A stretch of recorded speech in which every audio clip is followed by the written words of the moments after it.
In a faraway land, a group of students are seen gathering as their instructor shows them a magic trick. Then there is a boy hiding in the shadows, who closely observes everyone excelling and improving their magic skills. It is already given that the most valued thing in a prestigious magic academy is none other than a talent for magic itself. So in that case, those students who don't possess any magic skills are usually referred to as losers.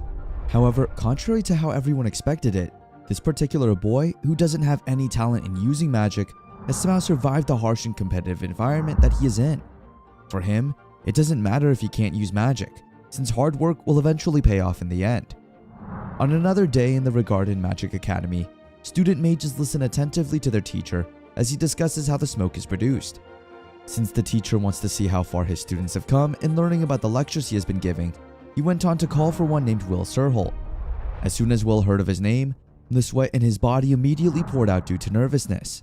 For a good minute, his soul literally left his body as he couldn't even move or speak. This caused his teacher to get impatient, and as a result, the teacher went on to shout for Will's name once more. This time around, Will has no choice but to immediately head to the front since his teacher, Professor Edward Surfins, is already furious. So if he still wants to be part of this class, he has no choice but to do as Professor Edward asks for. As soon as he got to the front, Will just stayed still in front of the catalyst with seemingly no plans to work with it. As a result, Professor Edward went on to ask him what was going on, considering it was the same old test, and all that he needed to do was use the catalyst to make fire. Now that the pressure is on for Will, without any choice, he went on to try to cast a spell onto the catalyst, in hopes that he'd make a fire appear one way or another. However, after trying once, Will failed to do so, causing his classmates to laugh out loud at his failure. While the others makes fun of him, one of his classmates, Colette Rowell, feels bad at what's currently happening to Will. On the other hand, Professor Edward can't believe that a student of their honorable school doesn't know how to use even basic magic. However, it seems like Professor Edwards already expected nothing less from a learner and nothing less from Will. While Professor Edwards is talking, and one of the students named Scion Owlstar suddenly cast the magic out of nowhere, causing a loud boom sound to echo through the halls. Immediately, Professor Edward tells Scion to abstain from such actions, which Scion apologizes to immediately. He then went on to explain that it is just that Will doesn't seem to be feeling well, so he thought he could help him somehow. With that being said, seeing that Scion really feels confident in himself, Professor Edward went on to use Scion and Will's skills as an example that in the world they are in, magic is supremacy, and it is absolute. Magic is also authority and power, and the heroes that they looked up to are magicians with great power. That's why in this magic academy, what they value most is magic potential. So even if one has the knowledge about it, but can't use any of it, they are still considered incompetent. Someone who is not worthy of this place where the wise are trained. Therefore, Professor Edward wants to discourage Will from pursuing an impossible dream and leave the school immediately. However, since Will wouldn't do such a thing at all, the only way for him to win credits is by defeating those weak monsters in the dungeon after class. Knowing that Will was going there any moment, Scion went on to pick on him once again. Helplessly, Will just listens to all of Scion's insults since he doesn't have any power to fight back anyway. Then out of nowhere, Colette went on to defend Will, asking Scion to stop. Scion then went on to ask Colette, who is a student prodigy in the academy, why is she trying to support an incompetent being like Will? Colette then went on to tell Scion right on his face that Will is much more gentle than anyone in the academy. The fact that he tries his best harder than anyone else in the school makes him worthy of respect. That's why Colette warned Scion not to make fun of Will ever again, or else things will get messy. However, her statement just made Scion laugh, since for him, no one becomes a good magician just by being gentle and striving, much less one of the 5 supreme ones. After Scion realized that he didn't need to waste his time on such an incompetent being like Will, he eventually went on his way. As he walks away, he tells Will that he should just listen to Professor Edward's advice and leave the academy immediately. Colette then goes on to tell Will that he shouldn't listen to those bullies. However, it seems like Will already knows to himself that he is indeed incompetent and untalented to be part of such a prestigious school. Hearing Will say those words made Colette furious, so she went on to push him, saying that he should stop saying those things to himself from now on. While Colette is scolding him, Will can't help but be mesmerized by how beautiful the day is. Colette, who also slowly noticed it, stated that it is indeed warm and light, indicating that the Supreme Wizards and 5 Supreme Wands are indeed holding up the sky. Long ago in ancient times, a man was said to have been imprisoned in the darkness not knowing the sky. Apparently at the time, the world was being threatened by the invaders of heaven. But they were 5 wizards who rebelled against the invaders. They defeated the invaders, sealing them in heaven and restoring peace to the world. And they were then called as the 5 Supreme Wands. Today, that powerful title is still inherited, a title of great honor that any magician would dream of at least once. So, call it wonders if the Ice Princess is watching over them. With a wide smile on his face, Will went on to say that the princess was indeed watching them from above their window. A flashback then flashes in where Will and a girl named Alfaria are talking about becoming one of the 5 wands. Little Will and Alfaria then went on to promise to get to the top together. But Alfaria was the real deal. She's a true genius for magic that would become one of the 5 youngest wands in history and would climb to the top of the tower, while Will was not only a simpleton, but also an incompetent. However, there was no way that he would allow himself to forget that promise. As a result, he's still making a fool of himself to try to be by Alfaria's side. Fast forward, as Will entered yet another class, he immediately got called a fool. His Wagner sensei then started scolding him again one after another. However, it seems like Wagner is just concerned that Will go back to the dungeon despite the fact that he knows he can't use magic at all. There's a big chance that he'll be killed inside, considering he only went there alone. Will then went on to explain, saying that it is the only way he can get credits. As a result, Wagner decided to just give Will the credits he needed so that he didn't need to risk his life all for the sake of a couple of points. Seeing his teacher signing the documents made Will smile with happiness. However, Professor Wagner went on to ask him if he was still planning to be one of the 5 wands. If he does, the first thing he needs to do is climb the tower and advance to a higher course. For this to possibly happen, Will needs literary and practical knowledge and real experience, added to a large amount of credits in 3 subjects. However, since Will can't use magic, there's no way that he can get the necessary credits in the practical field that easily. It seems like Will is well aware of that fact, which is why he has been working hard to earn his experience credit instead. However, for Wagner, trying to climb the course using only the dungeon is completely impossible. Even so, Will doesn't lose hope that he will reach his goal one day. So Wagner went on to tell him that before he thinks about becoming one of the 5 wands, Will should first think about how to graduate. But Wagner understands that Will needs the credits considering he lost some on the last exam with Professor Edward. So to help, Wagner went on to inform Will that she got a report that a Baskerville, a type of vicious monster, was spotted on the 6th floor of the dungeon. Immediately, Will hugs his teacher so tightly for being so supportive of him. But lurking in the shadows, Scion is eavesdropping, and hearing that there's a Baskerville on the 6th floor, he immediately decides to catch it himself so Will can be expelled once and for all for not completing the required credits number. As Will reached the door to the underworld, he seemed so excited to fight with this Baskerville. Along with him is his pet Kiki, whom he will use to navigate the said Baskerville. Meanwhile, somewhere in the same dungeon, Scion started a speech, saying that the academy doesn't need incompetence like Will, so he is asking his fellow friends to help him eliminate the monster before Will. That way, he will run out of credits and get expelled. However, it seems like one of Scion's friends is a bit worried if they're going to be okay all alone on the 6th floor. Hearing such a statement made Scion give the two a grim look. Immediately, the two went on to say that they didn't mean it in a bad way and were just genuinely worried. But despite his friend's worries, Scion decided to still go after the Baskerville no matter what. As they were about to start looking, the monster suddenly attacked one of them, immediately causing it to lose consciousness.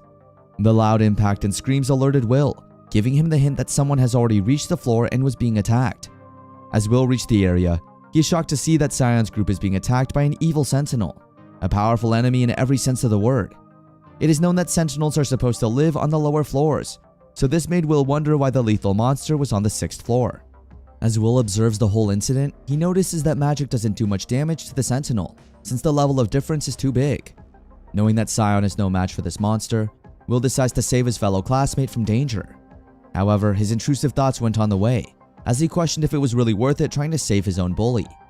At the back of Will's mind, Scion has always teased him so much, so there's that urge at the back of his mind that tells him that he should just run away and leave Scion and his friends to die. However, remembering what Alfaria has told him before, although he just wanted to be worthy, at least at this moment, Will wants to be as strong as a sword. Meanwhile, back at the academy, Edward rushes to tell Wagner furiously that Scion and his friends went on to the dungeon without authorization. Immediately, Wagner prepares herself to search for them. However, when Edward states that they are on the 6th floor, Wagner's worries fade away since Will is on that floor, so there's no need to look for them anymore. Going back to the dungeon, Will went on to fight with a massive one-on-one, with all the might that he had. As Scion witnesses the whole scene, he somehow can't believe his eyes, since he never expected that Will, whom they all call as worthless, actually knows how to fight with a sword. Meanwhile, at the teacher's office, Wagner also shows the whole situation to Edward, who also can't believe his eyes, as he never thought that Will was this strong. Wagner then went on to say that Will is actually a real dissident, which simply means that he possesses a mysterious power like all wizards. The strength of the dwarves and the perceptive ability to predict enemies' movements just by seeing them. Although there is no denying that Will can't really use magic, still, in this world full of magic, he is a unique warrior and the cut of his sword is mightier than thunder.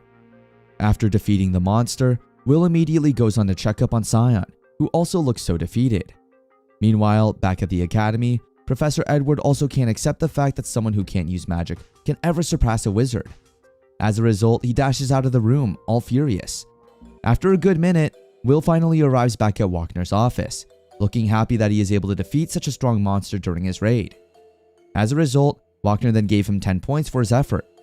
With that being said, this story is the story of a young man who denied the world around him, a story of wands and swords. The next day during class, Wagner went on to ask the students what it truly meant to climb the tower. In the first instance, it seems to advance in class until they reach the top class.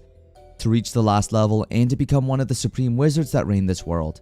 Basically, for a student to do so, they must be considered as upper class, or to simply put, the most important in the academy. There are 2 ways to advance to the superior class. The first is to create new magic, while the second is to get credits in the academy. There are very few who manage to advance the first way. Therefore, many students decide to advance using the second way. Though this power is rare, students who opt to do the second way don't have the certainty that they will graduate on time. So, for them to ensure that, they have to make up credits until they can't anymore, just like what Will usually does. After class, Will and Colette can't help but express how hard Wagner's class is as usual. It seems like the professor forced them to take mock exams over and over again. But it seems like Will already got full credit for the class-written portion. So Colette doesn't think that is fair treatment from Wagner. Will then went on to explain that it is because, in the practical part, he was such a mess, but it doesn't mean that he can't strive to succeed. But remedial classes aside, Wagner is a good teacher. Normally, no other teacher would bother to help the students this much, which Colette can't deny herself. For her, teachers like Edward would never give the opportunity for students to make it up in his class. As they were both walking in the hallway, a group of students gathered in one place, with some boasting about how Scion defeated an evil sentinel without knowing that it was actually Will all along. As the students started talking about it, Scion somehow notices Will walking past the hall. The jealousy in his nerves started to rush in, so he went on to grab Will's collar, telling Will to stop making fun of him. This made Will stunned a bit, considering all he did was walk past the group. Realizing that he started unnecessary commotion, Scion immediately walks away, leaving Will alone. Meanwhile, at Principal Cardoron's office, Edward insisted that Will should be expelled immediately. However, it seems like the principal has no plans to do so, considering Will has already advanced to the highest class of the 6th year, so she doesn't see any reason for anyone to expel the young boy. Edward then went on to bluntly state that the academy needs wizards, not warriors. They don't need someone who overcomes magic without being even able to use it. However, for the principal, Will already has good credit in the written subject matter, and his point of view on magic is very interesting to read. So, even without magic, Will is considered one of the best students at the academy. After all, the world they are in doesn't just have supreme wands, since there are also magical engineers and healers in the community. Not to mention that one of the duties of the academy is to find and prepare a sage for when that day comes. However, it seems like Edward is so persistent in expelling Will, so the principal asks him to give the young man a test. Then for sure, Edward will discover the truth about Will. In cases that he fails that test, then Edward can do whatever he wants with Will. With that being said, Edward then went on to immediately start making the contents of his test.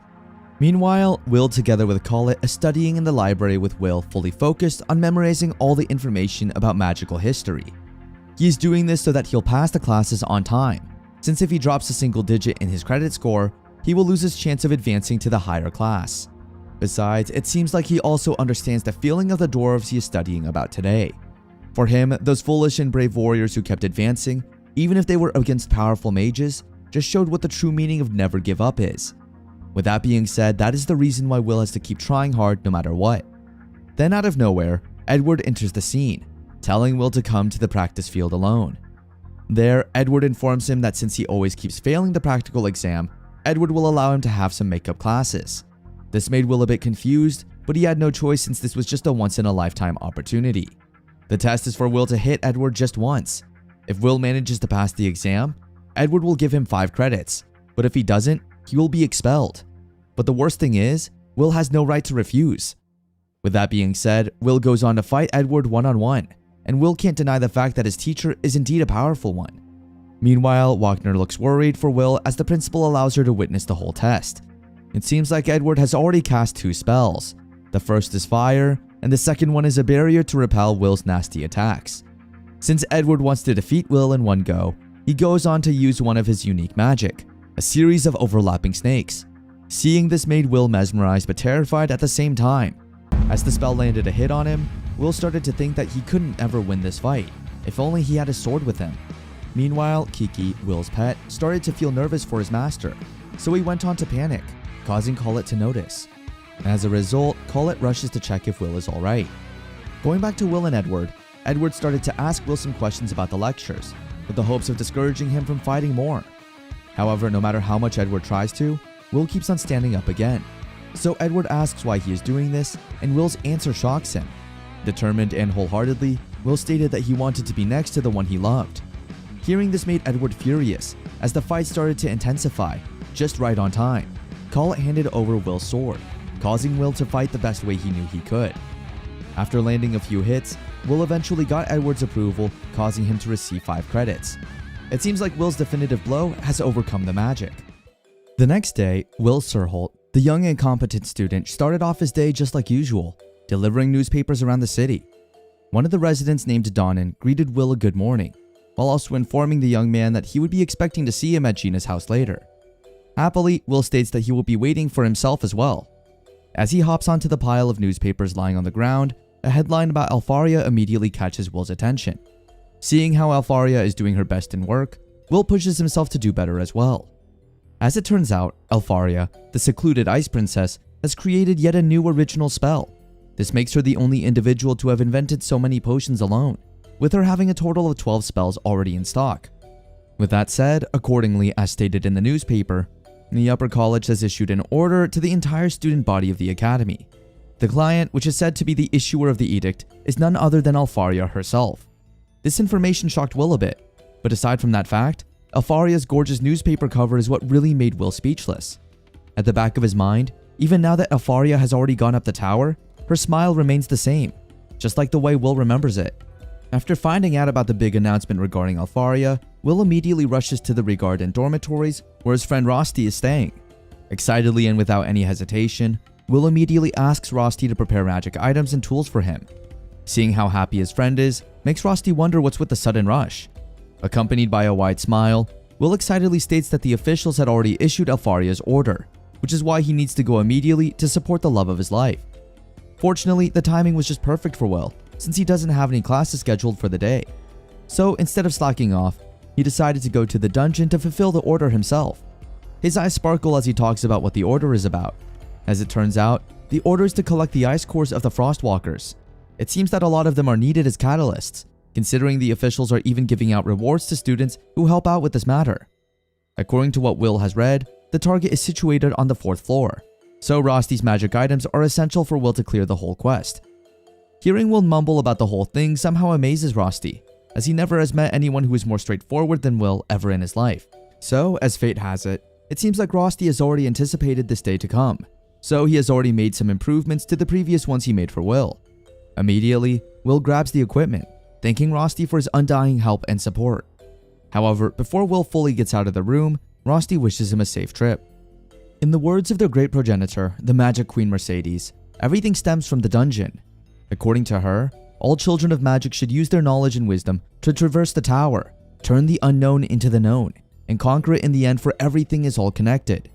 With that said, as Will finally reached the 4th floor, an empty space welcomed him as he was the first one to enter the dungeon early in the morning, or so he thought. As he goes deeper into the floor, the current state of the whole place stunned him, as things are already in full swing, which is something he wasn't expecting at all. Among the students present is Scion, who seemingly blew up all the Frostwalkers in one fell swoop. Seeing how Scion fights off the creatures, Will can't deny the fact that he is indeed kind of amazing. However, it seems like Scion is a little bit more bloodthirsty than he usually is. Since Scion seems to be doing well, at this rate, he will end up hunting them all down. So Will has no choice but to go deeper. Along the way, he comes across a monster who is about to unalive one of his classmates. Immediately, he jumps into action, saving a schoolmate whose name turns out to be Iris using his own sword. As they start walking deeper into the floor, Iris goes on to bluntly state that she is shocked to meet the unprecedentedly incompetent student Will, whom everyone has been talking about. This made Will feel a bit off. However, what really shocked him a bit was the fact that Iris addressed him as senpai. As a result, Will then went on to ask her why that is so. As it turns out, Iris is actually 2 years younger than Will. That's why the way she addresses him is a bit formal. However, Will can't help but wonder if Iris doesn't mind being with him, the incompetent student everyone is talking about. However, it seems like Iris doesn't get why Will would think of such a thing, considering he was the one who saved her, so there is no reason for her to feel bothered at all. After all, Iris sincerely respects those who are capable, even if they cannot use magic. As it turns out, Iris also came to the dungeon because of the Order, as she aims to help the Supreme Five Wands as much as she can. But above all, she also wanted to play a part in holding up the sky. At the back of Will's mind, what Iris said is no exaggeration, as they all don't know the real sky at all. It is known that what covers the world right now is a fake sky, a great barrier that the Wenda, or the Five Supreme Wands, put up using their immense magic power. According to legend, when the barrier is broken, the world will be shrouded in darkness again, and the calamity will begin. As a result, the magic students will have to fulfill the orders, not simply because they admire the Wenda, but because they believe that doing so helps in holding up the sky. Aside from that, as a turn of events, Iris also happened to meet Alfaria once before. She's able to talk with her about various things. That's why Iris decided to come to the dungeon by herself with high spirits. However, it seems like for hours, she still hasn't found a single Frostwalker at all. So, Will decides to find them using his senses, and a few seconds later, he's able to sense that there is a big fish up ahead. As Will rushes to grab this opportunity to catch what he is after, Iris looks so concerned knowing that he can't use magic, so how can he know something like that? So, Will went on to tell her that although magic is amazing, it isn't absolute. On top of that, Will also believes that even an incompetent such as himself can make up for his inability to use magic. With knowledge, wisdom, and experience, he can turn the unknown into the known. And just like that, a massive Frostwalker comes out of nowhere, shocking Iris to the bones. Before she gets squashed, Will immediately gets her out of danger. In front of them now is a Frostrex, aka the Frost King, known to be the strongest of all, just as Will thought. It is indeed a big fish. At this moment, Will and Iris have no choice but to face this giant monster if they both want to fulfill their mission. A Frostrex is known to be a high-ranked species of Frostwalkers, a 5-over enemy of credit value 6, and is known to be the 4th floor's notorious monster. Since this is a dangerous fight, Will asks Iris to stay put as he will take care of things all by himself. However, it seems like Iris wouldn't allow him to do so, considering physical attacks won't work against the Frostrex at all. So, approaching it is strictly prohibited, as it is a dwarf slayer that freezes everything around it in an instant upon contact. The only way to fight it is by launching spells from long range, which Iris is good at. Knowing that it is impossible for Will to defeat such a being considering he doesn't even use any magic, Iris can't help but get so worried. But Will assures her that everything is under control since he has already beaten plenty of these guys before. As the monster rushes to attack, with its roar echoing through the whole floor, Will, with much dedication, went on to rush towards the monster as well. Using his slow rise technique, Will easily stops the monster in place. Then he went on to use the equipment that Rusty had been trying to improve for the past few days. Using the bombshells, Will ignites the whole place within seconds. It is known that Frostrex are weak beings against flames and bombs, so even without using magic, Will is able to take down the massive monster in one go. Through Taurus Nabarado, or the naval cord of the bombed beast, Will is able to make the monster's body explode. Seeing how good the equipment worked, Will can't help but smile at the thought that Rusty really did a great job inventing magic items such as this tool. Meanwhile, witnessing the whole scene made Iris speechless, as she had never anticipated that anyone could ever do such a thing. At this moment, Iris doesn't see Will as an incompetent student anymore. Between the rumors she has heard and the reality of the situation, she can't deny the fact that there's quite a discrepancy in the information, so she starts wondering how she should report this whole thing. After collecting so much core as they could, the two eventually headed back. As Will goes back home, Iris immediately goes to the Tower of Mages to report everything she has witnessed earlier. On her way to the head's office, she can't help but think that the ingenuity born out of the inability to use magic and the keen nose for the battlefield that's backed up by experience does differ so much. Seeing how Will fought earlier made Iris realize that he is certainly not a mage of any kind. but instead a capable warrior who might be stronger than most out there. As a result, she decided to render this crucial information to the Supreme Five Wands. Iris went on to enter the Supreme Five's throne room, and as a sign of respect, she went on to ask if they were in the middle of something. One of the five then went on to say that they were not at all, but it seems like they are in the middle of a perfunctory confirmation of the current situation, since if the barrier is breached, the world will be destroyed in no time. It seems like the kingdom doesn't have enough strength or numbers to put out a fight against the invaders from the heavens who are watching everyone from the other side of the sky. That's why the Supreme Five Wands need more superior types before the big war comes. The legends must not be allowed to come to pass no matter what. With that being said, they went on to ask Iris, who turned out to be a watcher, if ever she has found anyone useful that can help them with the whole matter. Iris then went on to say that she discovered an interesting talent during her observation of the academy. Without any hesitation, she went on to recommend Will Surholt to be accepted into the tower, which the Supreme Five Wands find interesting. However, it seems like the Supreme Five's opinions aren't aligning, so one of them went on to suggest that they should just worry about it later on, considering the Grand Festival of Magic will be held soon. With that being said, it wouldn't be too late to make a decision after seeing the results. This simply means that Will has to claw his way up to the top. This way, the Supreme Five will be able to see if he is worthy of it at all. Meanwhile, Elfaria, who is listening attentively, is looking forward to what's to come for Will. Out of the 12,000 total credits obtainable in the academy, 7,200 is the number of credits required to advance to the upper college, which is the absolute prerequisite to becoming a Magia Wenda. Both Scion and Collet passed the initiation exam, with them having 7,340 and 9,889 number credits respectively. Meanwhile, Will seems to be having a hard time doing so. Some of the students started laughing at him, saying that they couldn't even believe he was unable to use magic and couldn't even lay a scratch on the golem. But then they have already expected this to happen, considering Will is known to have been flunking all the practical tests since the beginning. And now that he only has 5,405 total numbers of credits, it is already apparent that he isn't even part of the average at all. As his other classmates start to pass one by one, Will just watches from afar. The other students then stated that they were all expecting that a bunch of them would advance to the upper college, considering they were all well trained and smart. The number of credits one has can be used as an indicator of that student's strength. So that means almost all students don't see Will as competent and deserving as the others at all. So at this moment, he has already given up on himself, considering let alone the upper college, he still doesn't have the 6,000 credits needed for him to graduate from the academy. And to make it worse, this is already his final year in the academy. After the evaluation, the other students then started to go on their way.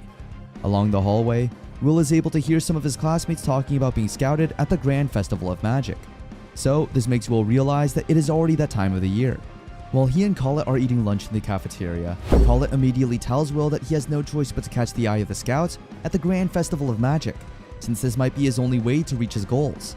Since Will didn't get what she was trying to say clearly, Collet went on to say that she thought trying to advance to the upper college with only written and hands-on credits wasn't realistic.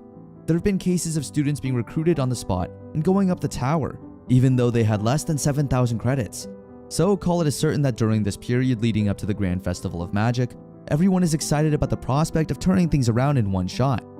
During the festival, it is known that the various competitions will take place with high mages from the tower observing, so that they can scout for talents. That is why Collet sees this as the perfect opportunity for Will to have the chance to advance to the upper college.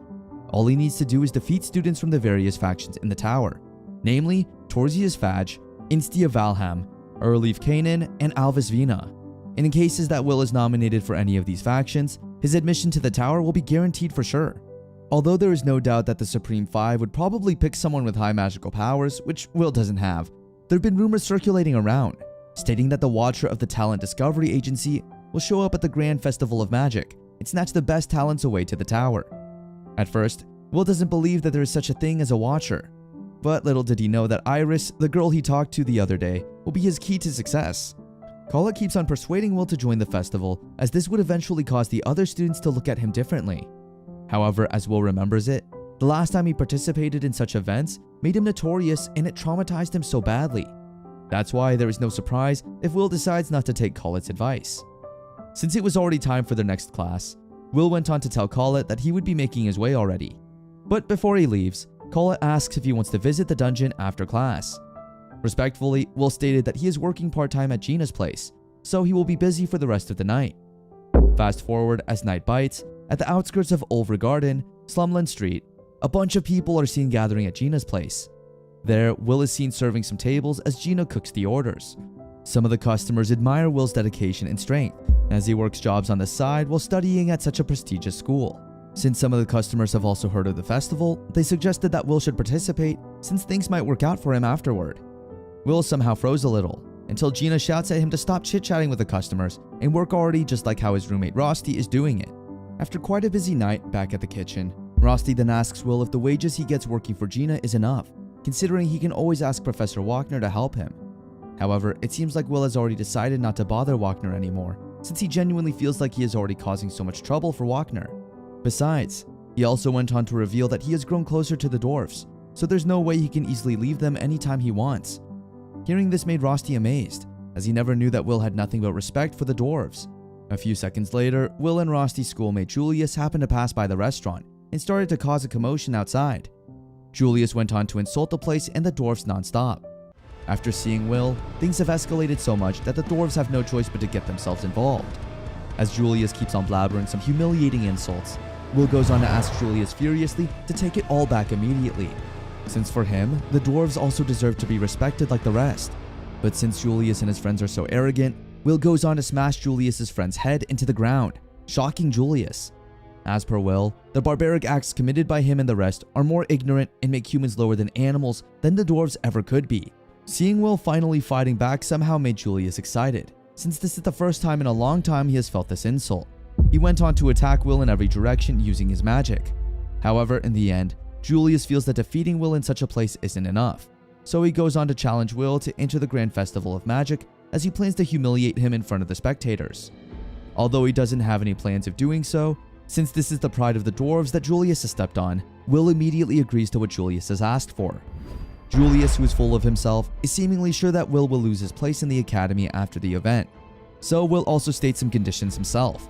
In cases where he wins, Julius will have to apologize to the dwarves in front of everyone. Since Will has made his promise to join the festival, he has no choice but to hone his skills to be able to fulfill what he has promised to do. Now that the big day has already come, before Will enters the arena, the announcer states that everyone hopes by the end of this all, the players become the cornerstone that holds up the sky and repels evil. With the words of the progenitor Mercedes, the announcer stated that she hereby declared the start of the Grand Festival of Magic.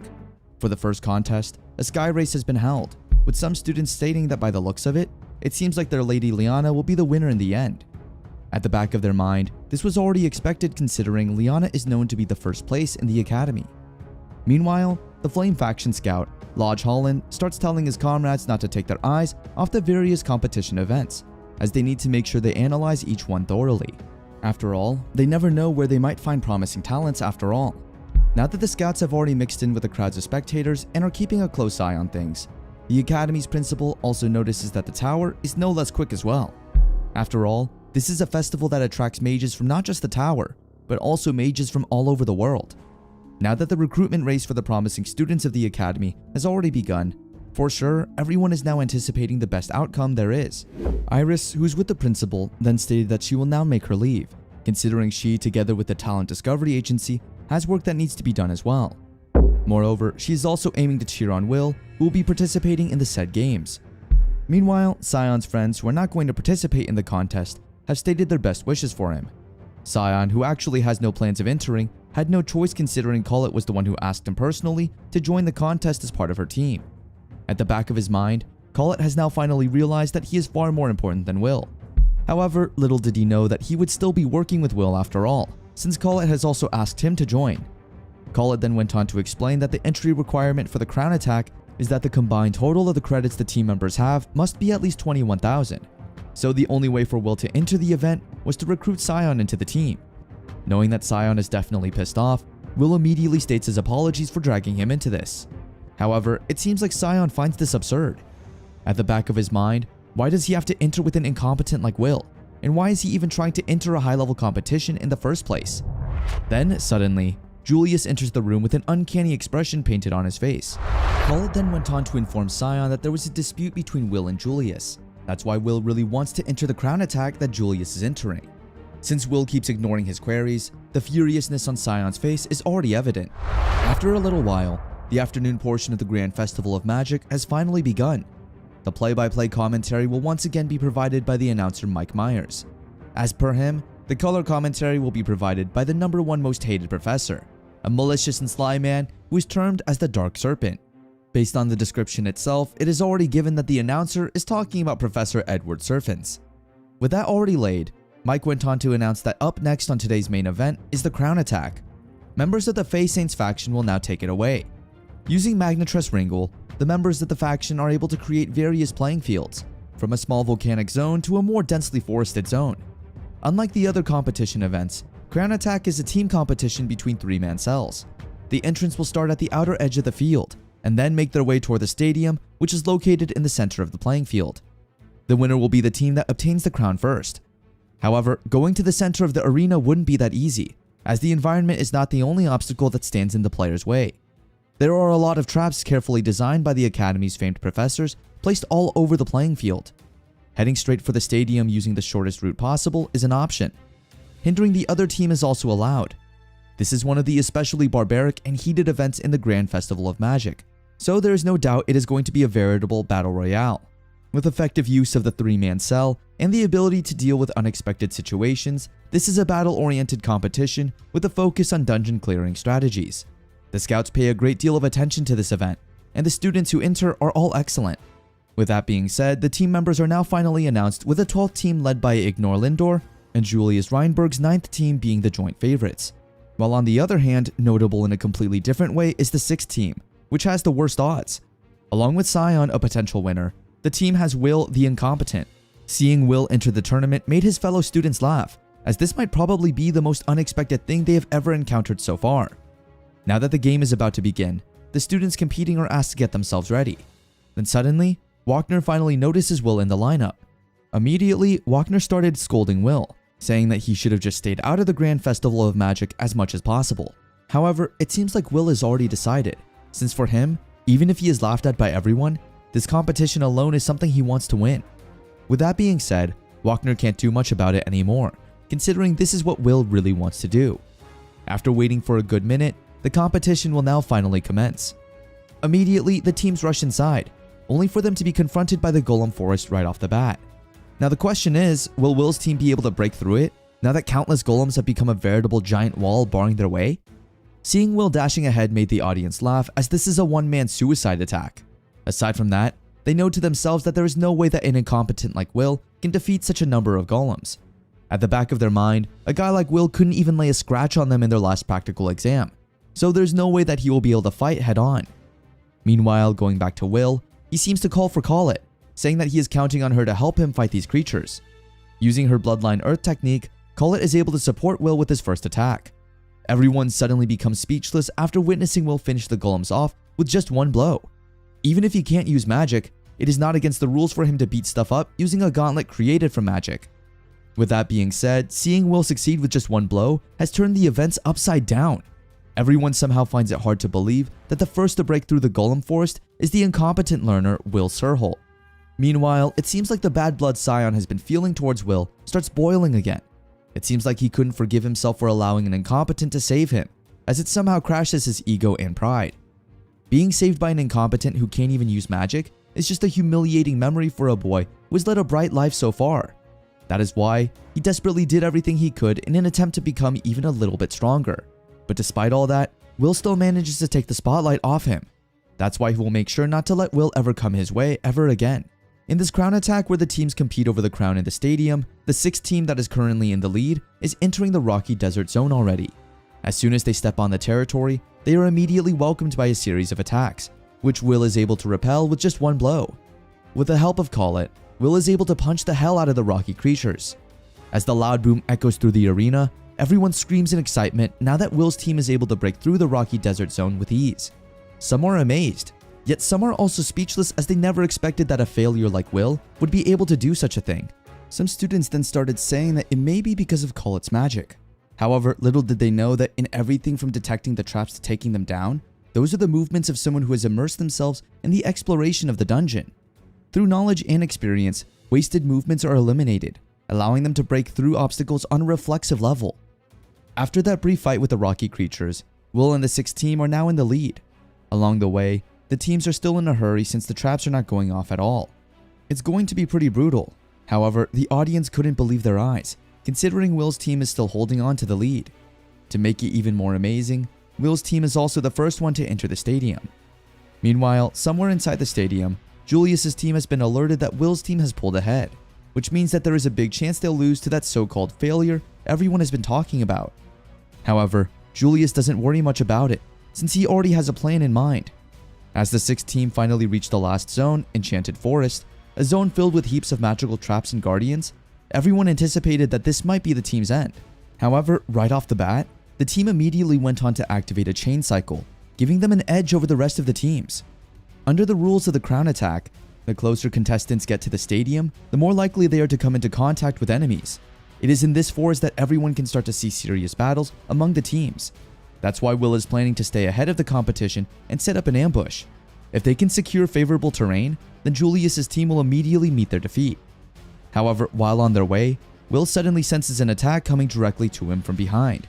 To their surprise, it was none other than Julius himself. However, this is no time for Will to overthink things, since rather than worrying, he must first need to switch gears. Although it is not as planned, Will has no choice but to engage with Julius here. However, before he and Julius can even start fighting, Scion suddenly attacks him using his fire magic. Everyone in the stadium was shocked by the loud impact Scion's spell had produced. On top of that, Collet is unsure as to whether Scion is targeting Julius, or if he is after Will as well.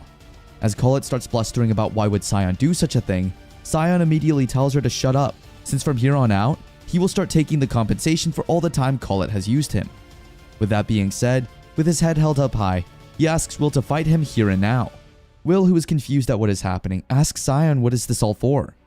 Immediately, Scion tells Will that he doesn't need some grand reason to beat up someone like Will, who's grating on the ears and an eyesore to many. Collet tries to stop the two from fighting, but it seems like Scion has already decided with it.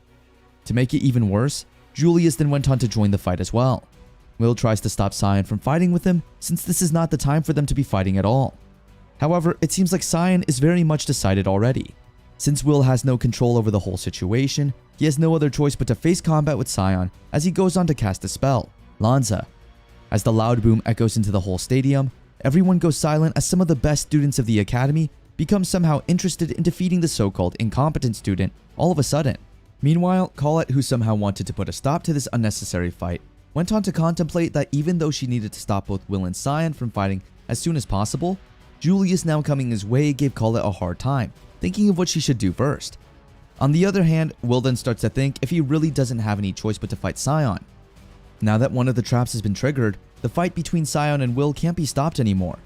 As the fight intensifies, the whole stadium is now in shock and in excitement as things go on in ways they had never expected them to. Although the sixth team had been making good progress, everyone couldn't believe that two of the members of the group were now fighting each other. This type of falling out somehow makes everyone anticipate what is to come next. To make things even more intriguing, the MC went on to ask Professor Edward what his take on the whole situation was. After all, no matter the reason, infighting within a team is completely unacceptable, considering that such things go against the very purpose of the crown attack. So there is no doubt that the sixth team will surely get marked down significantly by the scouts from the tower. However, seeing the reaction of Professor Edward, the MC can't help but get frightened a little, as the professor looks incredibly happy about it.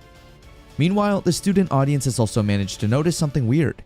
As they scanned the screens, they were shocked to find out that there were so many Juliuses in every corner of the arena. At the lake and marsh zone, one Julius is seen defeating one of the groups. Moreover, on the other side of the arena, another Julius was seen fighting off some players at the small volcano zone. On top of that, some players are also defeated in a snapback at the Enchanted Forest on the north side of the arena. With that being said, the 12th team leader Ignore Lindor is amazed at the fact that Julius has done incredibly well these past few hours, as he never expected such a guy to have such an ace up his sleeve. On the other hand, back on the south side of the Enchanted Forest, the fight between Will and Scion keeps on intensifying, as Scion keeps on flashing out spells one after another. Using his skills and magical power, he went on to cast one of his deadliest techniques, called Sogulus Guardianus, a Firehawk protector. Since this is a charge by the Guardian, Will thought that if he cut off its wing and seized the opportunity to close in on Scion, he would have to destroy its core to stop it definitively. As Will tries to think of ways to fight off this monster of a spell, Scion keeps on ordering the Guardian Firehawk to excrete as much power as possible no matter what. So Will needs to think of other ways to fight it if he still wants to win this whole thing.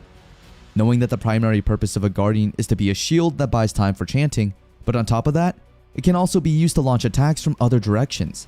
So, seeing Sion cast such a spell just amazes everyone, including the professors, as they have never seen anyone have such incredible proficiency that is well beyond what a student should be capable of. Even Professor Edward can't help but be shocked by witnessing the whole thing. With that being said, there's no doubt that Sion has definitely gotten much stronger than before. Everyone knew that he had never been able to control his magic power with such precision before. However, it seems like Sion doesn't think he has improved a lot, considering Will hasn't shown his true skills yet. With that said, Sion then shouts at Will, saying that he was much better than this when he defeated the evil Sentinel back then. So why doesn't he show off his true capabilities now or never? However, it seems like Will doesn't see any reason for them to fight at all. So he asked once more, why do they have to fight all of a sudden? Since for Will, there's no good reason for them to fight each other at all. However, Sion takes this as an insult from Will, since after all, the ridicule heaped on him, after all the misery he made him go through, there's no way that Will doesn't resent him at all. So Will went on to say that of course he resented Sion so much that he can't tell Sion how many times he has thought about getting him back. But for now, Will needs to focus on beating Julius no matter what, so he doesn't have any time to fight Sion at all. However, it seems like Sion wouldn't allow Will to fight Julius if Will doesn't fight him first. For him, even though he has always found Will to be an eyesore who's literally unbearable, even though he can't help but be irritated by his refusal to give up, in spite of being incompetent, Sion can't help but get furious every time Will looks at something other than him. So he wants Will to at least look at him now. Sion then added that he doesn't give a damn about Will's circumstances, since if he continues to mess around, he's really going to beat the hell out of him right now. With that being said, hearing Sion saying these words simply means that Will has now been finally acknowledged by someone who has looked down on him before. So without any choice, Will now needs to face Sion with everything he has. At the back of Will's mind, any half-hearted attempts to get close will be thwarted by the Guardian. In that case, he will now gather his strength and then launch a counterattack right when the spell activates. Meanwhile, Sion went on to initiate his attack called the Dragos Knoll, which is a wide area annihilation spell in a charge by the Guardian. Although Sion's spell is a simultaneous attack, Will's counterattack trajectory is something that Sion has already seen before. It seems like Will has abandoned all defense against the annihilation spell to cut through the Guardian's core. However, before things get more intense, Colette stops the two from fighting by casting a wall spell. It turns out that Colette has already defeated Julius. After she beat him up to a pulp, he just disappeared.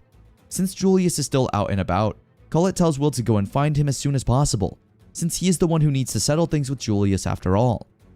When Sion tries to sway Colette away, the grumpy girl then goes on to scold Sion, saying that it is not every day that Will has such a great chance to impress the tower. So instead of stopping him, Sion needs to let him go for now. Before leaving, with a wide smile on his face, Will tells Sion to have a proper fight with him next time. Now, after overcoming many obstacles, it's almost time. The leading teams are about to enter the stadium, with the 9th team led by Julius first to emerge. However, before they can even be announced as winners, Will suddenly enters the stadium right after, with a fierce expression that simply says he wants to settle things once and for all. Meanwhile, at the top of the tower, a helper asks Alfaria if she can have a moment. However, instead of answering, Alfaria went on to act as if she were asleep, somehow irritating Sarissa, who thinks this shouldn't be the way a Magia Wenda should act. It seems like Sarissa has noticed that Alfaria is always sleeping or looking at the bottom of the tower. So instead of doing all those things, Sarissa asks her to take a moment and review some of the papers she has on hand. It seems like listed on the paper are the list of names of the prospective talents recommended by the Tower Scouts. It seems like the Scouts have gotten some of the excellent ones this year. Among them, the prospect that everyone is eyeing is none other than Julius Reinberg, who's right now making a splash in the Grand Festival of Magic. So Sarissa thinks that he may become Alfaria's successor in the future. But the question is that really the case? Meanwhile, back at the stadium, everyone is now in deep excitement as the final stretch of the crown attack has finally come. It is said that the one who obtains the crown waiting on the altar will earn the glory of victory. And right now, the 9th team and Will of the 6th team are facing off. Seeing Will at the entrance of the stadium somehow causes Julius's adrenaline to rush. Instead of worrying that he might get defeated in the end, Julius finds this quite nice, considering he was really looking forward to defeating Will in the most humiliating way possible. In the end, just based on the looks of it, Julius won't be satisfied with winning a landslide victory without having humiliated Will no matter what. Will, on the other hand, then stated that Julius didn't need to worry since he wouldn't allow himself to lose until Julius apologized for what he said to the dwarves the other day. Hearing this made Julius laugh, as he never expected that Will would be so fearless, since in his eyes, Will is nothing more than a little rat to exploit. To initiate the long-awaited fight, Julius went on to activate a smokescreen. Will then started contemplating what type of attack Julius and his team were planning. Do they intend to shoot him under the cover of the fog? Well, nobody knows for sure. As the rustling sound started to get evident, Will went on to stay alert as he could hear the movement that the team was doing. It seems like they plan to surround him with all three of them. So if he doesn't keep moving, there is a big chance that he will get hit one way or another. Even if his field of view is blocked, he can still locate the team from where they shoot. With much concentration, Will immediately dodged the shots from all three. He has also figured out their locations. However, when he was about to attack Julius, he wasn't able to sense the team's fourth shot. So as a result, he was caught in the trap of the group. It turns out that Julius and his team haven't even moved one step yet. At this moment, Will finally realizes that Julius is using some kind of illusion magic. However, Will thinks it doesn't add up at all. So it simply means that this is a spell called Glasto, an ice explosion spell that can simply pin anyone, to the point that they can't even move an inch. With that being said, within just a split second, Will has already been frozen by Julius's blast of ice. However, what really made everyone shocked was the fact that the spell Julius used was one of the secret arts invented by the rare genius Alfaria. El Grasfrost is a name given in tribute to the fruits of Alfaria's cereal art, the path of ingenuity she blazed in accomplishing the great feat of inventing 12 spells. What Julius is using is one of these 12 spells, the first art Ice Weiss, also known as the White Art. It is a clone spell that creates ice figures identical to the caster. Finding out about this fact shocked Will, as he never expected that someone would be able to use Alfaria's spell. So he went on to ask how did Julius learn about it. So Julius went on to immediately answer the question, saying that he was able to learn it through talent. Day and night, he went on to self-study, and even though it was but a fragment of their power, he somehow reached the Magia Wenda. Julius then went on to say that the Alvis Vina of the Ice Princess wand is no big deal either, and that one day he will surely strip Alfaria of everything. Hearing this made Will furious, so as a result, he immediately went on to rush and attack Julius right from the front. However, it seems like Will is up for some great battles since Julius has the ability to move his clones as he wishes, and can have them cast spells as well. But on top of everything, Julius's ability to create a cage makes everything worse for Will. It seems like Julius used his clones as launching points for a containment barrier, and now Will is all locked in. At the back of Julius's mind, nothing is easier to hunt than a beast that has left blood rushing to its head. As Julius starts to activate the cage, everyone's attention is now locked in to see who is really going to win this battle. Aside from that, it seems like Julius has also proved his worth to everyone, that he is indeed as strong as everyone expected him to be. With that being said, knowing his true capabilities, Julius then went on to announce to the scouts that he would become Alfaria's successor no matter what, and it seemed like everyone could also agree to that. Meanwhile, as others were amazed by Julius's sudden show-off, Iris started analyzing the whole situation. As she noticed, Julius had somehow used Will's monster-like agility to sell himself, which is such a good tactic if he wanted to get the sweet spot on the scouts list. But what Julius didn't think of is the fact that if he doesn't win, he will surely look really bad. With that being said, everyone suddenly became quiet as they were stunned by the fact that Will had somehow survived Julius's attack. With much fierceness in his eyes, Will thanked Julius as his spell helped him cool down his head, since it seems like it has been a bad habit of his that when someone talks bad of Alfaria, he always gets too heated up. Seeing Will all well and standing, Julius made a decision to disgrace him for this. However, before he can even do so, Will has already defeated two of Julius's group members, surprising everyone watching inside the stadium. At this point, no one knows what is already happening, as Julius's clones start to fall apart, one after another. Well, as it turns out, Julius has been controlling his clones with the aid of his teammates, so he can simply cast Alfaria's spell. But now that two of his teammates are already down, there's no way he can buy some time or power to defeat Will in the end. Meanwhile, back at the tower, Alfaria went on to tell Sarissa that what she wanted is not a successor, but instead what she wants by her side is a singular sword that shines brilliantly as it cuts through Julius's magic. Now that everyone has already seen Will defeating two members of the Ninth Team, and Julius's clones have crumbled to pieces, everyone has never been interested in knowing an ending to a fight other than this. Unlike Guardians, which function autonomously, the clones produced by Ice Weiss require full control by the caster. Since Julius's teammates were an auxiliary system aiding him in controlling his clones, it simply means that Julius hasn't mastered Ice Weiss at all. Hearing these words come out of Will's mouth somehow infuriates Julius so much. So without any hesitation, he went on to attack Will with all his might, hoping to finally make an end to this fight. As Julius tries to freeze Will to his feet, Will somehow manages to dodge his attacks one after another. Although Julius hates to admit it, but Will is definitely right, since the maximum number of clones he can control at the same time is around 4 in number. However, he is very confident that an incompetent like Will can't tell which one is the real him. So Julius thought that he could somehow find a way to win this fight after all. In the end, for him, the beauty of clones is that they are a mirror image of him, as they are impeccable and cannot be told apart. With that being said, there's no way that Will would be able to figure out which one is the real him. However, to his surprise, it seems like Will has somehow managed to find which one is the real deal. This made Julius somehow wonder how an incompetent like Will was able to know he was the real one. So Will went on to explain that the internal temperature of the Icewise clones is the exact opposite of the caster's average body temperature, about -36 to 37 degrees Celsius. Depending on the caster's usage of magic, it may even drop lower. If the control over the spell isn't perfect, they will leave ice fragments under their feet like the Frostwalkers do. So with that being said, that's how Will is able to find which one is the real Julius among the 5. Hearing Will state this factual analysis made Julius furious, as he couldn't believe that an incompetent like Will knew about the spell more than he did. So Will went on to say that it is because he and Alfaria grew up together. As it turns out, they were both abandoned children who grew up in the same orphanage. That's why he knows Alfaria's spells so well. Since the beginning, he already looked up to her so much. However, along the way, he told himself that he could never be able to reach her level. But it all changed, since from now on, he will make sure to make Alfaria proud no matter what. However, it seems like Julius couldn't accept that fact at all. So Will has no choice but to show him what he really has. Although Will can't deny the fact that Julius is certainly amazing, since there hasn't been a mage who could use Elfie's spell before him. However, Icewise is a spell Elfie invented when she was 2 years old. Hearing this fact made everyone shocked. With that being said, Will knows that Elfie's spell is not perfect as it also has its flaws. So seeing Julius flaunting it now just makes him look like an emperor with no clothes. Of course, hearing such an insult from someone he was looking down on before made Julius furious. So without any hesitation, the number of his clones suddenly increased further. From 4, there are already 8 in total. However, this thing is not hard for Will to defeat, since when they were kids, he was always bullied by 10 Elfies. And just like that, Will went on to defeat one Julius after another. After a good minute, the MC then went on to announce that the once incompetent student had just defeated an elite with over 10,000 credits. Even though it is definitely hard to believe, no one could deny the fact that there is no one who can stop him now, and all that is left for him to seize with his own hands is the crown. However, it seems like while Will is still in a duel with Julius, the other groups have already arrived and have obtained the trophy, making the 12th team led by Ignore the winner of the whole competition.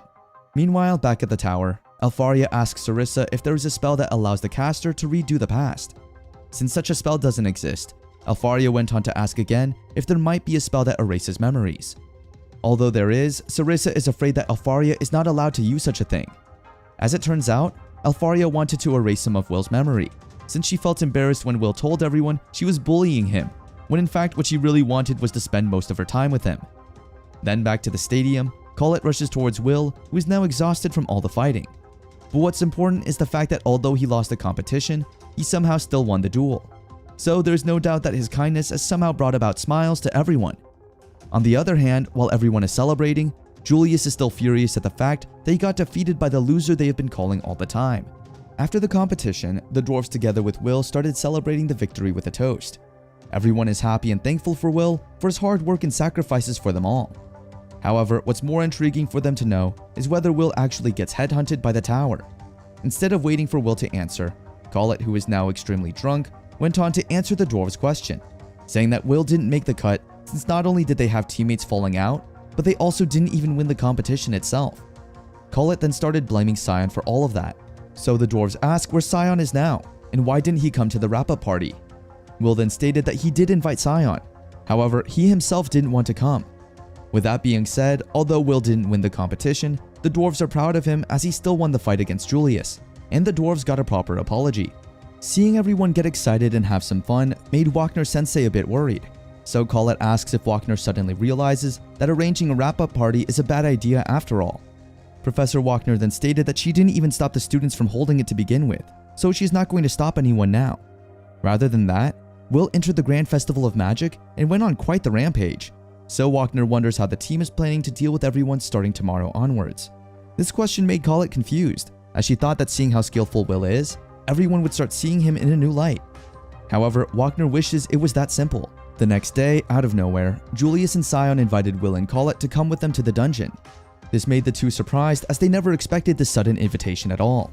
So Sion went on to explain that they just want Will to at least acknowledge his strength. However, before Will can even answer their request, other groups start to arrive, also asking Will to come with them. Some even stated that they would not allow the two to steal a march on them. As the crowd started to gather, Will couldn't even process the whole situation just yet. Noticing everyone gunning for Will after he showed them what he is capable of at the Grand Festival of Magic made Collett realize that this is what the Professor Wagner was actually talking about. So to put a hold on this loud commotion, Collett jumps into the situation, saying that they have no right to ask Will so suddenly, considering they have all made fun of him before. So Collett went on to scare everyone, saying that Will could get furious any minute now if they didn't stop bothering him. However, it seems like it's actually the total opposite, as Will actually loves being invited, since this means he will start making friends already.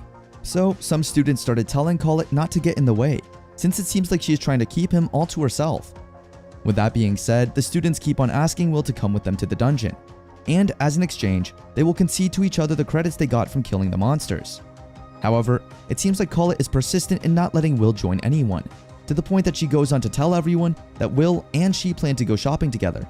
As the night falls and the sky turns dark, Collett starts getting flustered while rolling in her bed, remembering what she told everyone earlier.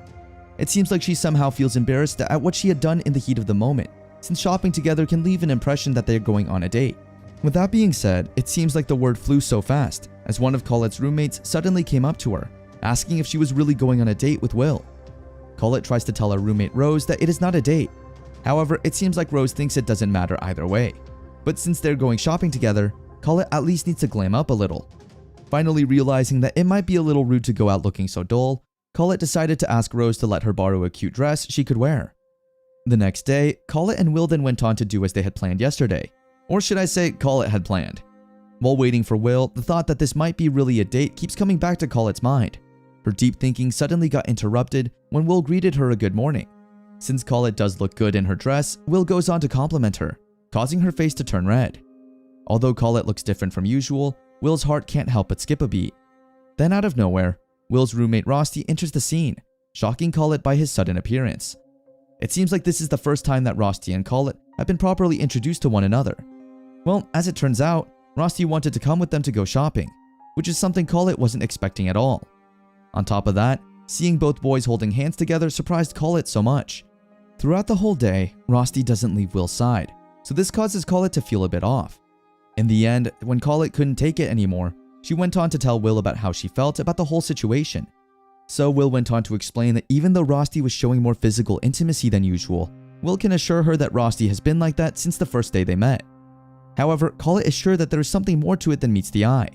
So when Will goes on to do some of his errands, Collett asks Rosti what it is that he and Will really have. So Rosti went on to state that he likes Will more than Collett does, and he will do everything to make him his no matter what.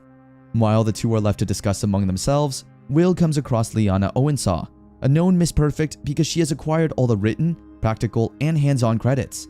She is a person who stands high above the masses, the exact opposite of an incompetent like Will. Out of nowhere, Liana asks Will to come with her, and to Will's surprise, it seems like the Elite Four of the school, Liana, Sion, Julius, and Ignore, are now inviting him to join their party for a combined hands-on exercise dungeon attack. With that being said, combined hands-on exercise is the culmination of hands-on, in which the final floors within the academy's limits are opened up, and the number of credits that can be earned skyrocketed. But it is accompanied by a greater danger. With not much time left until the exam, it is no exaggeration to say that the outcome of this exercise determines whether or not the students will be able to go up the tower. After finding out that Liana asks Will to join the party, immediately Sion refuses to agree. Since Will keeps on ignoring him, Sion even goes on to cast some of his magic spells to somehow control the whole situation.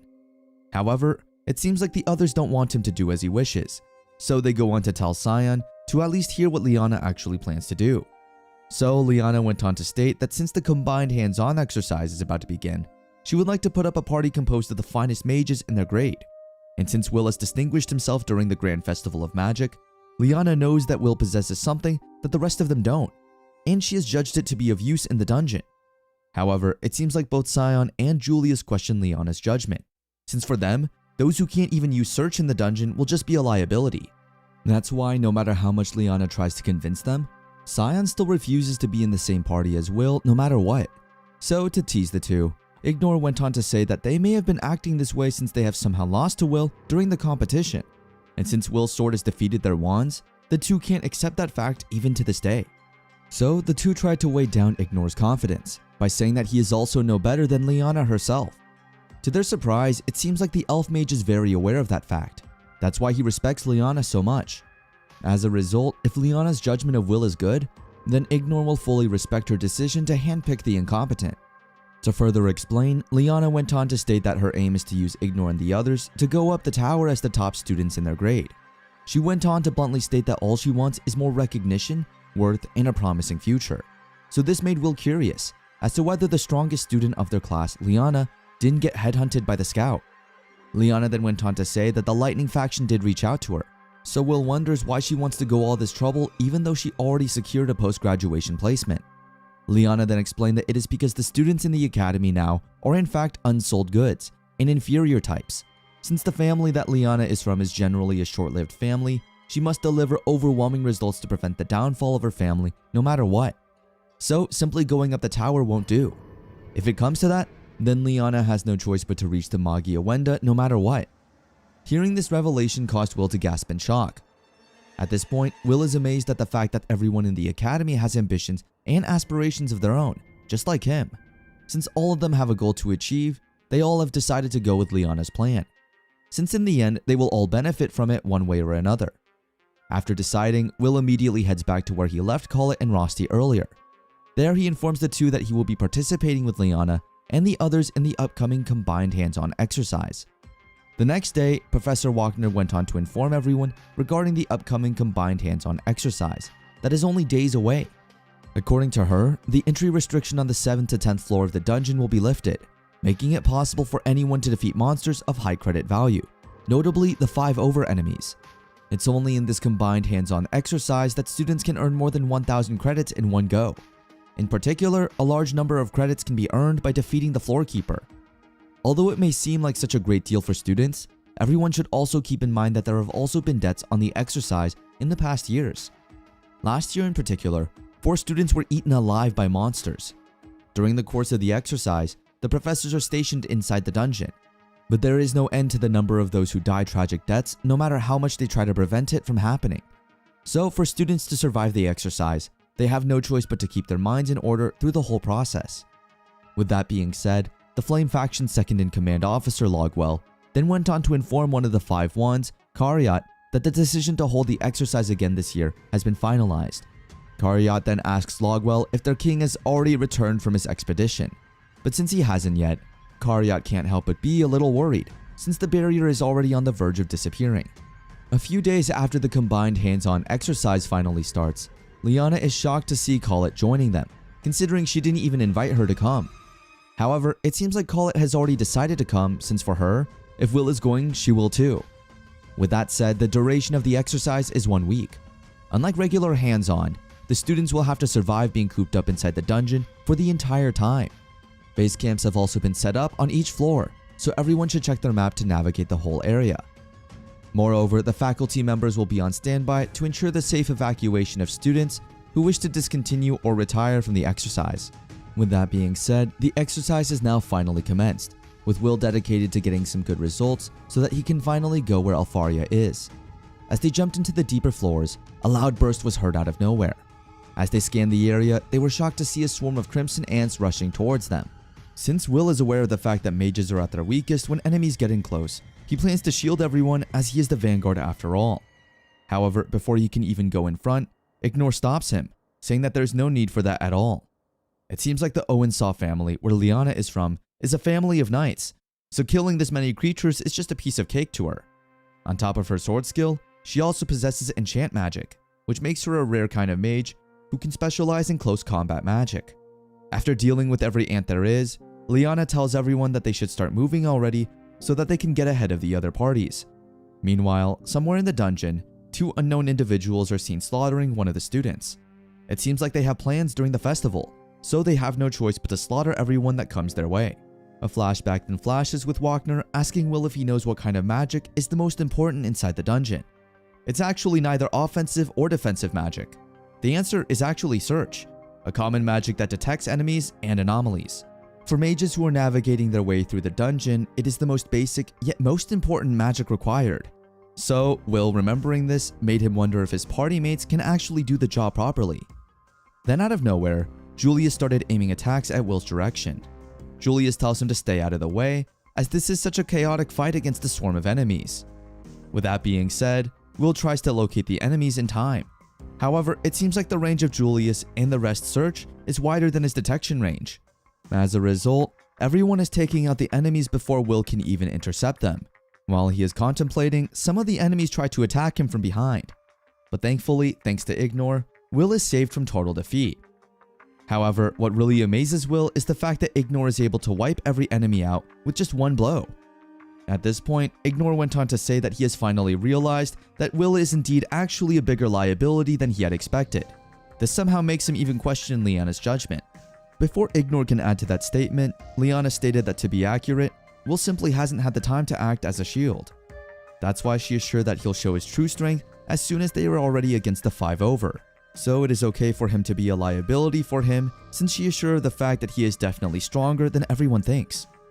Julius then went on to agree to what Ignore stated, saying that he already has warned them that those who can't even use search like Will would be a liability. Mages can use their wands to absorb the magical elements emitted by the monsters that they have defeated. In this way, the wands function as recording devices, and the Academy uses that as a way to track and verify the monsters the students have slain. With that said, Colette then remembers that they need to collect monster parts so that the Academy can credit Will appropriately, as it turns out that Will can't collect magical elements since he doesn't have magical powers. As a result of that, those who form parties with an incompetent who must collect the remains every single time quickly come to hate it. So Sion went on to tell Will that since he is part of their party, he should stop being an embarrassment already. Hearing this somehow made Will a bit embarrassed of himself. However, he already knew this was going to happen, so he has no choice but to do his best to be of help to everyone else in other ways. That's what he wanted to do, but it seems like there is nothing he can do anymore. Although he already expected this, everyone is so outstanding that there isn't time for him to show his stuff. At this rate, he's really going to be no more than a baggage carrier. With that said, after a whole stressful day of fighting monsters one after another, Liana tells the group that it's now time for them to take a break. Since they're literally in the middle of a dangerous dungeon, Ignore decided to build them a fortress of flames. Will is amazed at seeing it in real life. Since the flames are only an illusion, it is safe for everyone to stay inside. However, the monsters on the other hand would be wary of the area of flames that suddenly sprang up, so they wouldn't come near for a while.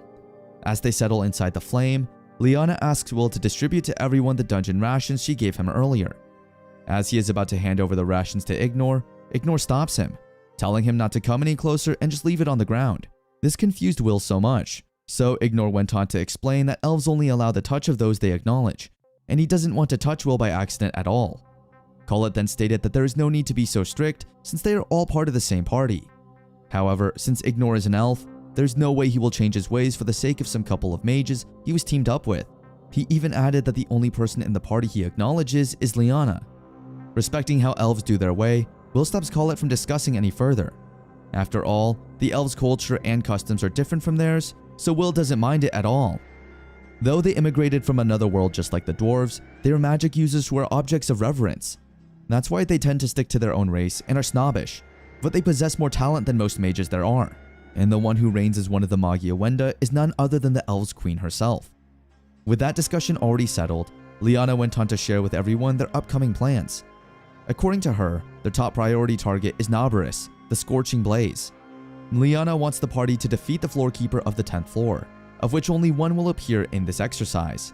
It is said that the credit value of it is around 110, which makes it the biggest single amount of credits they can earn in hands-on.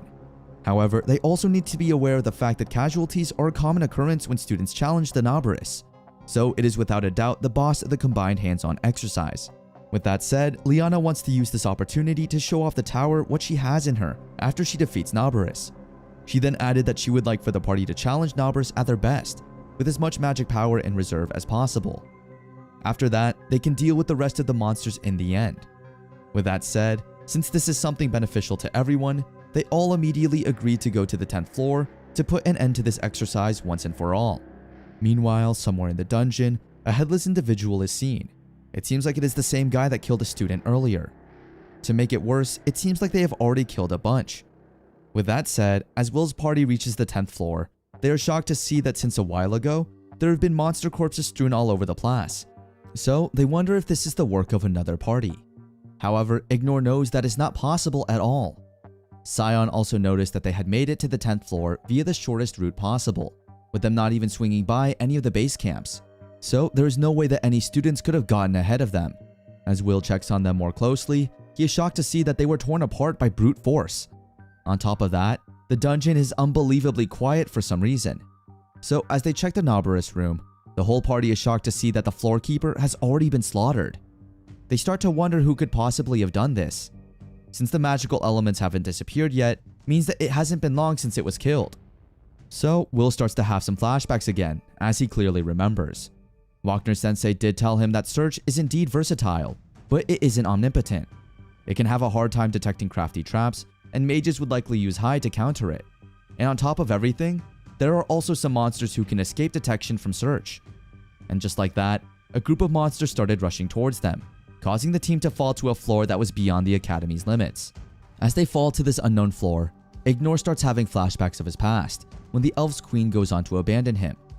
As they land a hard hit, they are immediately welcomed by gigantic serpents. Immediately, Will went to a position to defend everyone from this deadly monster. As it turns out, the party has now reached beyond their limit. It seems like they have landed on the 11th floor, which simply means that they are in great trouble. It is known to everyone that from the 11th floor on, it is the domain of the tower. It is a danger zone that only high mages are allowed to step foot in. This is an extensive floor that extends all the way down to the 15th floor. Both the complexity of the layout and the strength of the monsters are a world apart from anything on the previous floor. So being isolated on this floor is gravely fatal. If they don't quickly reunite with the others, the dungeon will eat them alive.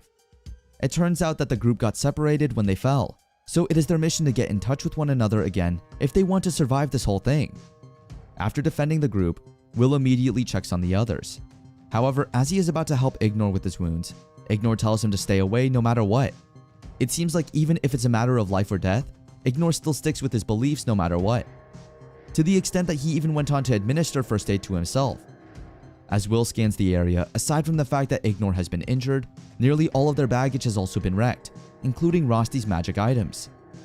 Although they still have food and water, it would only last them for a good 2 days. However, considering the floor extreme's condition, it might even only last 1 day. With that being said, Will tells Ignore that they should start moving since if they don't, they might actually die in the end. Moreover, Will also thinks that as long as that monster's on the 10th floor, he suspects that any kind of rescue will be too late. Meanwhile, it seems like Will's suspicions were right since the base camp has also been obliterated by the surging hordes of monsters. It seems like the other professors assigned, aside from Eliza and Wagner, have also been killed in the process, as their heads were twisted by someone so brutally. Moreover, all of the mazers except for Eliza's have also been destroyed. She also hasn't received any word from the 9th floor and below, but there is a good chance that these floors have become just as chaotic as the 8th floor. Hearing all this made Wagner wonder what was happening, since there was no way this was all just a coincidence. Since the situation has gotten worse than expected, other professors like Edward have also come to the aid, announcing that the exercise has been called off. The students are endangered due to this irregularity, and since they are short on manpower, Edward and Wagner have no choice but to come and rescue everyone. While this is all happening, Rosty looks extremely calm as he enters the tent, marking a big question mark. Meanwhile, back in the dungeon, Ignore and Will already start making their way.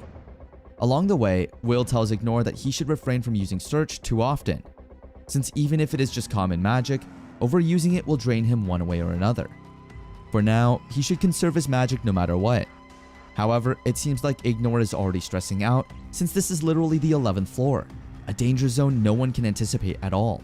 So, Will assures Ignore that they can leave the navigation of his fellow Kiki. However, that doesn't mean that they don't need to stay alert. For now, Will tells Ignore to stand for lookout, since what they need to do now is not to fear being taken by surprise, but to reduce the number of times they have to engage in combat as much as possible. Ignore is somehow amazed at how Will is so calm throughout the whole situation. So Will goes on to explain that it is because he needs to earn credits to reach his goals no matter what. In the midst of their conversation, a horde of monsters then starts attacking them. With much precision, both Will and Ignore manage to defeat them all in one go. However, it seems like Ignor's illusion magic doesn't work on one of the monsters. So as a result, he ended up almost getting killed if it was not for Will. With much precision, Will struck the monster's head using his sword. This whole situation has somehow made Ignor laugh as he starts looking down on himself. So Will went on to state that he is talented like the others. However, for Ignor, he is a true failure, more than Will has ever been. Hearing Ignor say those words somehow shocked Will so much. However, since Will still doesn't know what Ignor is really referring to, the mage elf then goes on to explain he is the only one in the academy who is already in his 6th year, as the other elves have all gone up to the tower already without exception.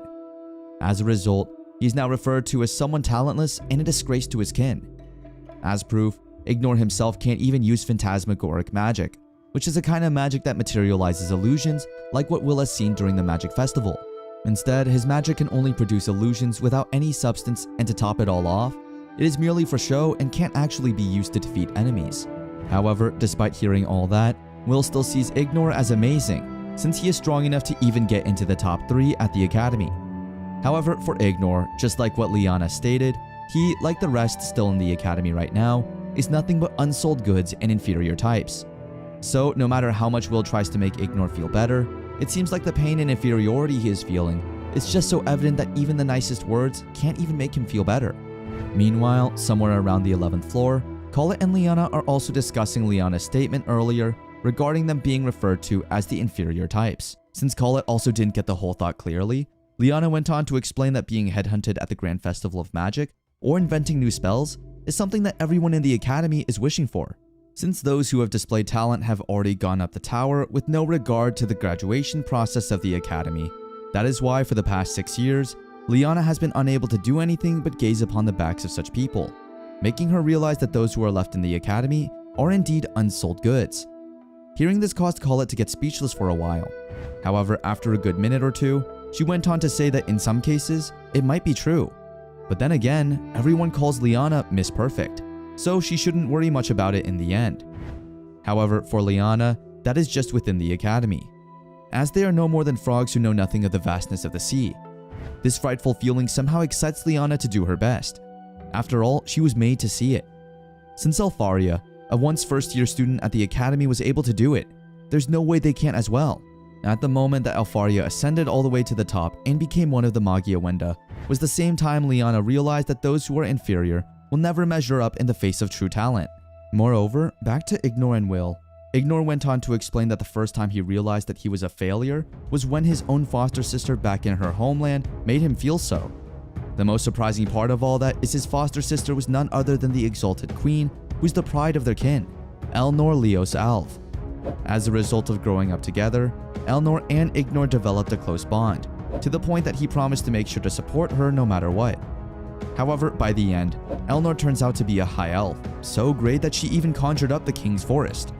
Due to her immensely powerful magic at such a young age, she already became one of the Magia Wenda. With that being said, in order to reunite with her, Ignor continued to work hard on his own, but no matter how much he tries, he remains a failure in the eyes of everyone. He who desperately looked down on mages in an attempt to delude himself is simply an unsightly elf himself.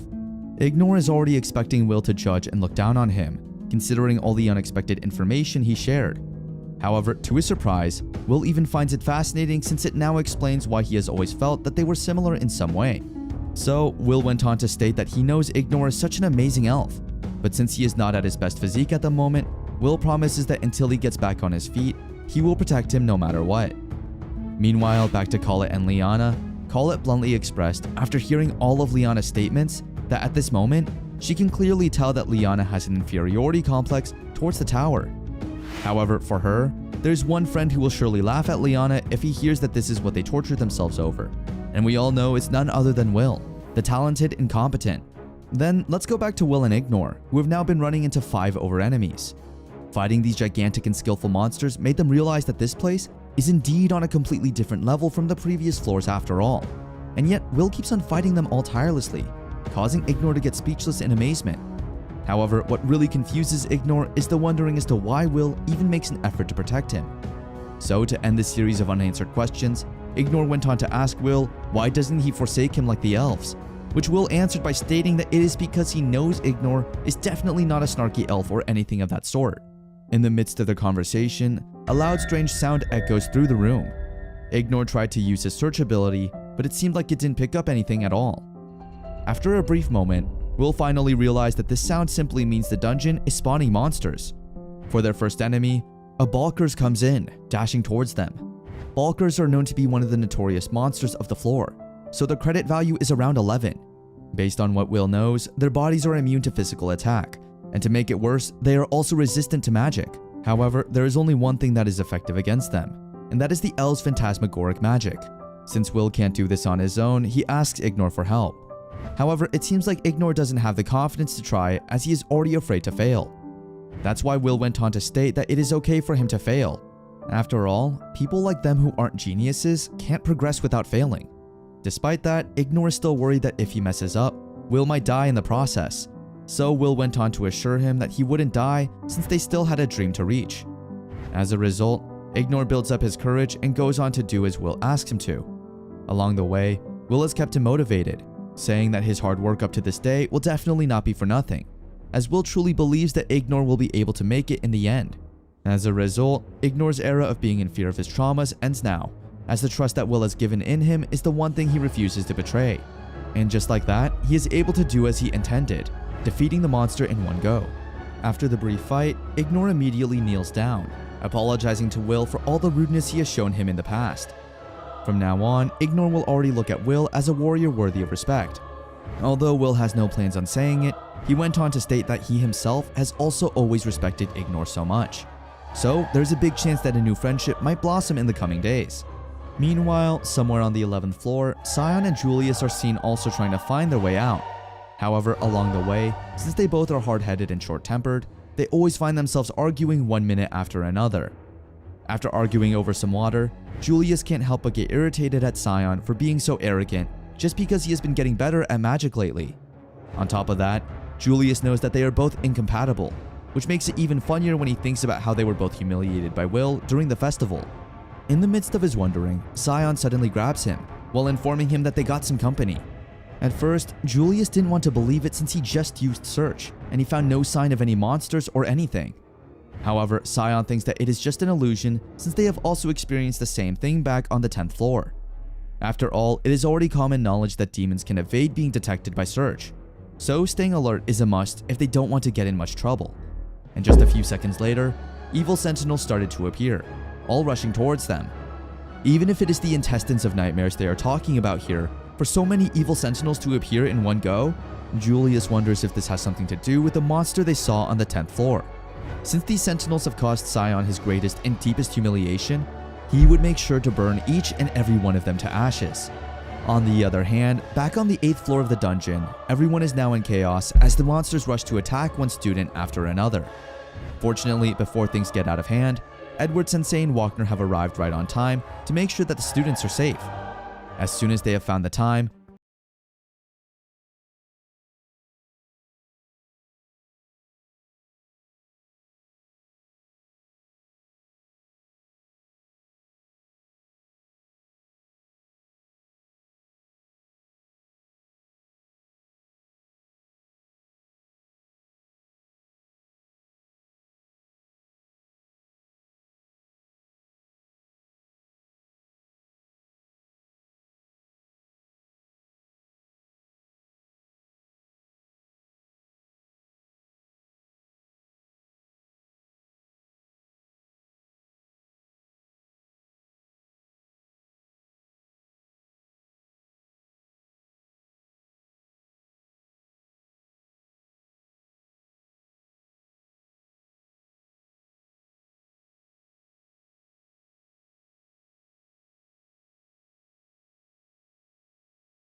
Meanwhile, back to Colette and Liana, it seems like they run into one of their teachers named Bruno. However, his looks are rather eerie for some reason. Within just seconds, his head then falls to the ground, revealing the true identity of the individual. It seems like it was the same strange headless person that caused havoc during the festival. Since the Duke had failed to finish off the group, Headless decided to take things into his own hands. Realizing that they are in a gravely troublesome situation, the two girls then ask who the hell are these people, and why did they kill the Academy's professors. Hair-raising, the peculiar individuals went on to say that they were just some bad guys that wanted to smash the false sky. Hearing this made Liana realize that they must be talking about Magia Wenda's Great Barrier, since according to legend, when the barrier is broken, the calamity will begin. So for them to be able to do that, they first need to kill everyone in the dungeon. With that being said, as they are about to slice Colette and Liana in half, Will and the others immediately repel the attack just in time. Fortunately, thanks to Kiki's nose, they were able to locate the girls before things went bad. As the Headless tries to attack once more, the other guy tells him to stop since the troublesome bunch is now headed their way. So they have no time to spare killing some students, as they need to retrieve that thing they are looking for. And just like that, both of them vanished in thin air using the Magic Queen's teleportation secret art, Gate. Seeing such magic in real life amazes the mages, as this was definitely impossible for just anyone to know. With that being said, the group only has one conclusion, and that is that the guys they were about to fight earlier are great mages with high power, considering they were able to summon the evil Grand Duke effortlessly. The 1/1000th rule is the conversion formula that the tower employs using credits as the standard. A monster with a credit value set at 1 is considered the equivalent of a mage with 1000 credits. So, having a credit value of 270 equates to a mage with the strength of the evil Grand Duke. Since the Headless and his companion left, a number of monsters started attacking the group one after another. Since there is still time before the passageway is locked, Will tries to help his party mates as long as he can still do so. Will, together with the others, started using all their skills and strengths to kill all the monsters that came their way. However, even with Ignor's phantasmagoric magic, the monster is still able to tear it through using brute force. But thankfully, the group is able to make it on time. As they got to the other side, Colette asked what the heck is that monster, as it was the first time she had ever seen one like that before. Julius then went on to explain that according to what she had read in the Academy's archives, Evil Grand Duke is a high-ranked species of the evil race that appears on the 25th floor. So they start to wonder, why the hell did it land on the 11th? Liana has one explanation, and that is probably the work of those mages who had used Gate earlier. Even though they were able to run away from the evil Grand Duke, it seems like they are still not safe, since there are so many evil guards and evil sentinels still looking for them. Liana then noted that the Grand Duke must have ordered for the monsters to search for their prey. So that simply explains why there is a mass outbreak of sentinels on this floor, which also means that there's no guaranteed escape for the group, and their deaths might not be that far anymore. As the group's minds started to cloud, considering they now didn't know what they needed to do, Will went on to say they had no choice but to fight and defeat the Grand Duke with all their might. According to him, when there is a Lord of Baron rank or above, the evil-type monsters will establish a territory that spans several floors. But if the Lord is defeated, they will lose their chain of command, which should create an opening for the group.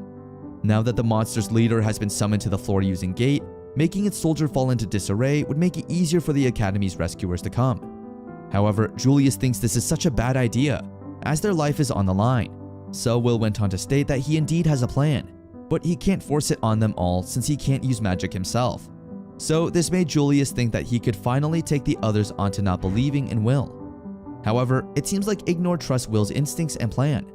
Hearing Ignore, who used to hate Will just a while ago, somehow shocked the group. So to make sure that he does not confuse anyone, Ignore went on to explain that he has been saved countless times by Will's wisdom and selflessness. That is why he strongly believes in those qualities this time too. Colette also stated that she also believes in Will, as she knows very well that Will knows the dungeon better than anyone else. Even Sion thinks that Will's plan is the only thing they have right now, since if they try to flee, the monsters will just find them and corner them anyway. So what they can do now is face it head on. To assure Liana that they are making the right decision, Ignore also stated that he already has allowed Will to touch him. So he is asking Liana to have faith in Will, who is now acknowledged by an elf as a sworn friend. With that being said, Liana ended up agreeing with everyone as well. She even thought that she made the wrong decision putting Will as their shield, since he is more likely a good leader than she is. In this dire situation, it is only his eyes that have not been crushed by despair. So if Ignore, whom Liana trusts and believes in, entrusts it all to Will, she has no problem in trusting him as well. With that being said, Will now has the floor to give the team orders in hopes of them to get back home safely. Hearing all these wonderful comments from his party made Will's heart flutter, as he had never expected anyone other than Collet to believe in his judgment wholeheartedly. That is why he made a decision to ensure that they all make it out alive no matter what. On the other hand, it seems like Julius can't believe that the rest of the party has now been in favor of Will.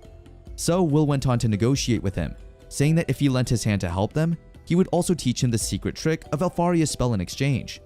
For sure, Julius would immediately grab onto that opportunity as he wanted to become the strongest after all. Cage of frozen earth, sky-splitting hail, eternity is fleeting, a moment passes forever. The lyre of tears, a tune of azure ice, all things fall motionless, is the chant that Julius usually states when fighting. Since the whole party is now in great trouble, for them all to be able to overcome despair, Julius has no choice but to stick with Will's plan. Hearing Will openly offer that he will reveal the secret trick of the Alvisvina, aka the Ice Princess wand, somehow surprised Julius so much. Since it is just too good to be true, Julius asks Will if he heard the statement just right. Without hesitation, Will went on to state for the second time that he would indeed reveal the secret of Elfie's spell, Ice Weiss, if Julius agreed to join him in the fight against the Grand Duke. Since many know that Elfie's spell allows the caster to carry on incantations, normally if the chanting of the incantation is interrupted, the spell will not be invoked. However, with Elfie's Ice Weiss, it is possible to pick up where the chant left off and continue with the incantation. If a clone gets destroyed and the incantation is interrupted, another clone can just resume chanting the rest of it. By doing that, one can cast even upper tier spells with very lengthy incantations. Hearing such a magnificent thing shocked Julius, as he had never expected such power to even exist in the first place. After all, with him learning and studying the spell since the beginning, Julius is well aware of the fact that not everyone can control Ice Weiss, as it is difficult in many ways possible. That is why Julius would do everything, even if it meant for him to obey Will's order, for the sake of mastering Elfie's spell no matter what. With that said, although he doesn't want to do it, he has no choice but to go with the party's plan, considering he is the defender, and the enemy has also finally arrived. While Julius does his tasks as the defender, Will goes on to order everyone to cover for Julius, since lower tier spells are good enough to pin down the enemy. Ignore, Scion, and Gaulet then went on to do as Will asked of them. Using their respective magical abilities, the three went on to attack the enemy from every direction. However, much to their surprise, the monster is completely unscathed at all. As it turns out, the enemy possesses what's called ironclad wings, which is a protective item that is hard to destroy, giving anyone who possesses it the edge of winning a fight.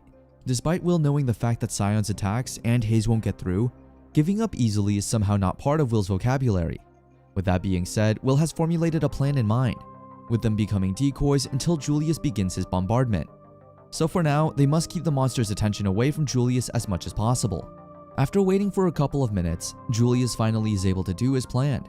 The amazement in Collet's eyes is undeniable, since there is no doubt that Julius's trump card is indeed majestic and powerful in many ways possible. However, despite that, it seems like the monster still managed to block it, which is something they have already expected, considering the monster's credit value is around 270. So, blocking such powerful attacks is just a piece of cake. Will, knowing that the monster might very well defend itself against Julius's sure kill attack, Liana then enters the fight, with the hope that she will be able to kill the monster in one go using her lightning skill. However, it seems like even the top one of the academy is no match for this deadly enemy. Before the monster can even land a hit on Liana, Will immediately gets her out of danger. However, along the way, something so dear and important to Will suddenly breaks. Seeing this one thing break to pieces dumbstruck Will more than he ever imagined. Now the question is, what will he do to cope with it? Will he scrub it off? Or will this be the reason he'll truly show his real powers? The moment that Liana and Will hit the ground, the party immediately checks up on them, asking if they are okay or not. Thankfully, Will is able to use his floating magic, so the impact of their fall isn't that fatal. However, it seems like while others are concerned about the two, Will's mind is preoccupied as the thing so important to him got broken to pieces in the process. Since the monster on the other side is slowly breaking free from the ice Julius created, there is no doubt that it will be coming after them again the soonest. As a result, Liana asks everyone to retreat immediately, as she will now buy time for everyone to escape. Since the situation has now gone worse than expected, Liana decides to hold the enemy off even if it costs her life. Hearing Liana say such a thing infuriates Collet, since this fight is after all not Liana's battle to take on her own. But till now, Liana still thinks that she is the one who failed to finish that thing off, which makes it her responsibility to defeat it no matter what. However, Collet wouldn't allow her to do such a thing at all, since this is a life and death situation, which is something that should be taken care of seriously and not harshly. So Liana went on to ask to tell the reason why the Owensaw family is short-lived. According to her, it is so that they, as knights, can act as shields for their comrades. So no matter how much Collet tries to stop her, Liana will do as she wishes, as this is said to be their sacred duty as knights. With that being said, since Liana can't bear to ignore her duty for the sake of herself, Ignore goes on to volunteer that he will keep her company, as he also finds another reason that he respects other than Liana. The monster then roars, with its noise echoing throughout the floor. As Ignore and Liana rush towards the monster, the group now doesn't know what to do next. So Julius went on to state that they have no choice but to run away, since Ignore and Liana will most likely die in the process anyway. With that said, Julius plans to run away so that their deaths won't be in vain, if at least the rest of them live on. He keeps on gaslighting himself into believing that there is no shame in it, since abandoning the two of them and running away is their only option. Then, all of a sudden, Will asks Sion to punch him, as he can't stop shaking after Elfie's goggles got broken. Since Will can't contain his tears himself, he goes on to cry himself out while stating that he is useless without Elfie's goggles, which turn out to be his promised item. Since Will is now in chaos inside, Sion grabs on to grab his shirt and starts shouting at him, saying that Will should not be scared since he is after all the one who put them up to this, the one who gave them hope that they will be able to come out of this dungeon alive. So Will has no right to mess up since he is after all the reason why everyone kept fighting, even if the chances of winning are very slim. With that said, even though Liana and Ignore are going to end up dead, Will still has the audacity to tell Sion that he is scared. As a result, to snap Will back to reality, Sion punches him one after another. Sion is actually right, considering Will should take responsibility for dragging everyone to their deaths. As Sion's punches keep coming one after another, Will has now finally woken up back to reality. Now that his shaking had already stopped, Will thanked Sion for his help. Even though he is still staggering from the pain caused by Sion's punches, Will stands up, grabs his sword, wipes the blood on his face, and goes on to ask Collet to take care of Kiki, as he will now fight the monster face to face. As he dashes to the front with much fierceness, Sion can't help but wonder what's the real deal with Will. Collet then answers Sion, teary-eyed, stating that Will has always been scared. However, it seems like Sion doesn't believe such a thing. There's no way anyone would believe that at all. So Collet continued saying that Sion wouldn't know the feeling at all since he can cast fire spells off from afar with the wand. But it is different for a sword wielder, as they have to step in and get close to opponents who are bigger and stronger than they are. So imagining it itself is already terrifying. What more it is if he is the one who is in Will's shoes. There's no doubt that Will is the scaredy cat at heart. However, no matter how frightened he is, no matter how pathetic he looks, he is simply a coward who is too scared to run away. And that is the very thing people call courage. With that being said, Collet will now fight as well, even if it may also cost her life. Seeing Collet build the courage to help shocked Sion, as he never expected that Collet would ever do such a thing. Meanwhile, back to Will, at the back of his mind, the enemy's defenses are ironclad, so to begin with, he already knows that it will be hard for him to land a proper hit because of its mobility, which belies its gigantic size. With that said, it is now all down to those wings that are integral to its mobility and defense. The only way to defeat the Grand Duke is to cut off its wings and bring it down to the ground. Despite it being hard, Will keeps on believing in himself, knowing that he is the only one everyone's leaning on right now. On top of that, Liana and the rest can't fight anymore. So with the help of Collet, the two will do their best to defeat the Grand Duke no matter what. As the enemy roars so loudly, Will can't help but get scared in the process. Now that he no longer has the goggles and his scaredy cat armor, he's no doubt scared to death. But he is much more afraid of losing someone so dear to him. With that said, with his own swordsmanship skills, he went on to attack the Grand Duke with all his might. Moreover, since he now doesn't have Kiki's help, he needs to ensure that he doesn't get hit at all, since with just a single blow, he might actually find himself already dead. But thankfully, that attack is one he has already seen before. Since Will already knew what to do next, he went on to attack from above while Collet used her wand to cast a spell with all that she had, all for the sake of Will and those who depended on them right now. However, it seems like no matter how much they try to do their best and defeat the Grand Duke, the monster always has something up his sleeves, causing Collet to fall. Now that the Grand Duke is already furious, he went on to open up his wing, revealing its true power. As he flaps his wings, it is revealed that Will has somehow done a great job destroying one of the mighty and powerful wings in existence. Moreover, to make sure that they already put an end to this long fight, Sion also steps in and uses his firepower to take down the monster from above. As Sion chants his spell, the scorching heat starts to engulf the Grand Duke from every direction. However, what really made Will shocked is the fact that Sion used the Guardian as a shield to charge in, indicating that Sion has somehow learned how to use his skills now, more than he did before. As Sion gets blown away by his own attack, Will immediately jumps in to help him. Although Sion already did his very best, the monster is still not going down even with that harsh attack. Even after taking an upper tier spell at point blank range, he's still standing and kicking like nothing happened. This made the party realize that the Grand Duke is indeed a monster that is hard to defeat, even if one is already strong enough. During this moment, the group finally realizes that the wand can't win against it, and so is the sword. This made them wonder what they were supposed to do right now. Then, suddenly, a clacking sound caught Will's attention. As he grabs the crystal, his eyes almost pop out when he realizes that it is a wand and a sword in one. Will then suddenly realizes that there was a time in the past when the higher-ups decided to make an item that could protect the world. A wand and sword in one, saving all of mankind. As a result, Will immediately informs Sion about it, sending the crystal to him without wasting any second at all. Using his Ignis Lu technique, Sion does as Will asks him to do. On the other hand, to combine his and Sion's power, Will also let out his Wisp Magic sword technique. As a result, the once ordinary-looking sword Will had is now inflamed with scorching fire. At this moment, Will is finally equipped with the appropriate power he needs to defeat the Grand Duke. Although his field of vision is now red, he's still nonetheless brimming with power. With that being said, without any hesitation, Will rushes towards the Grand Duke, this time not afraid to fall as if his body is now urged on by the torrent of power coursing through him. And on top of that, he suddenly found himself muttering its name. As the loading completes, Ignis Wisp, aka the Red Nobility magic sword, has finally been born. The sword is so powerful that with only one swing, the Grand Duke is already sliced into two. Everyone in the party is both amazed and shocked at what they saw, as the once notorious enemy has now been taken down with only one blow. However, after a while, Will noticed that the power was left inside him and his sword had now gone back to normal.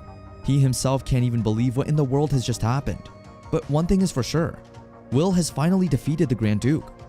Despite the fact that they had struggled in the beginning, everyone, especially Colette and Liana, is happy and amazed at the same time that Will has finally fulfilled his promise to get them to safety no matter what.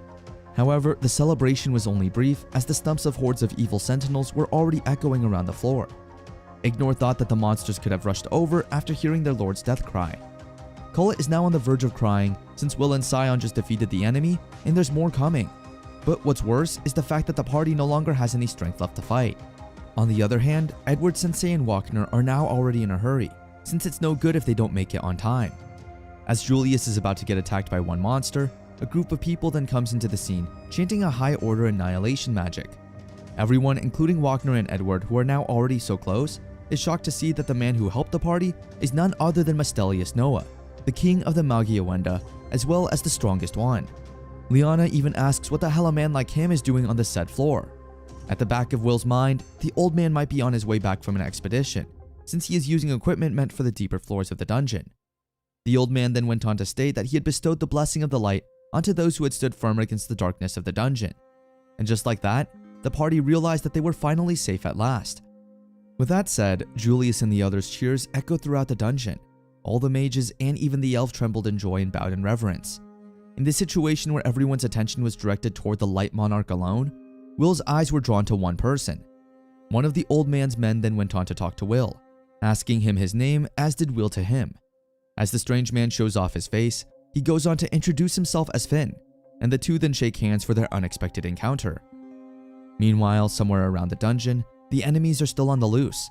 They are now talking amongst themselves, stating that retrieving what they came for as swiftly as possible was the right choice, as they wouldn't have been able to recover the thing, which turned out to be a peculiar-looking sword, if they were pursued after by the Academy's authorities. After all, one of the enemies would much prefer not to run into those guys, as it is indeed such a pain in the head. What is more important for them now is the fact that they were able to complete the mission successfully.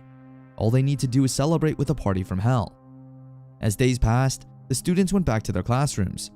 During one of Wagner's classes, he went on to inform the others about what had happened during the activity. No one could deny the fact that many of the students have not yet sorted out their emotional turmoil, but nonetheless, they cannot allow all of them to grind to a standstill. The end of another year draws close, and for those who are in their 6th year, this is quite literally their final test. With that being said, the first day of the graduation finals has finally come, and they need to pass it no matter what if they want to graduate on time.